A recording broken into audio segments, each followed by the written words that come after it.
Okay, what if you were to have an experience that changes your life and affected you deeply? You tell people your story, and then people come up and they'll do anything in their power to say that you're either an idiot or that you're a liar and you're making it up for money. They pick apart your story, stab holes in those parts that you yourself can't explain. So I imagine that would be terrible.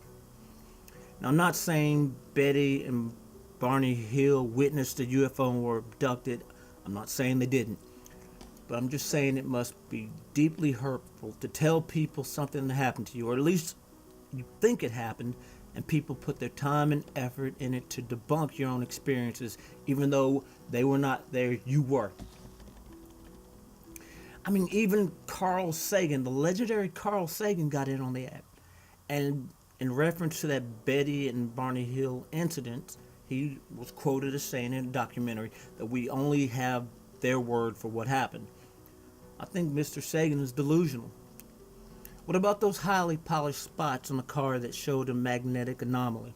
What about the fact that the object was picked up on radar? That object was picked up on radar.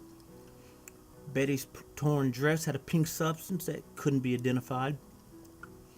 So, and to be honest, they both really didn't understand what they had gone through, and they did not run to the media, and they did not want this story published. And I'm going to get to the real reason for that a little bit later.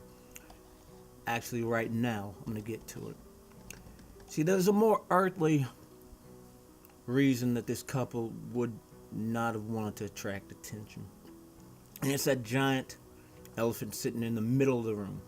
I want you to look at their picture. Look at how dated these pictures are. These are not quote unquote, trendy vintage pictures. These are pictures taken back in the late 50s, early 60s. They were a biracial couple in a time when it was not okay. And the reason they lived in such a rural area was to get away from that attention.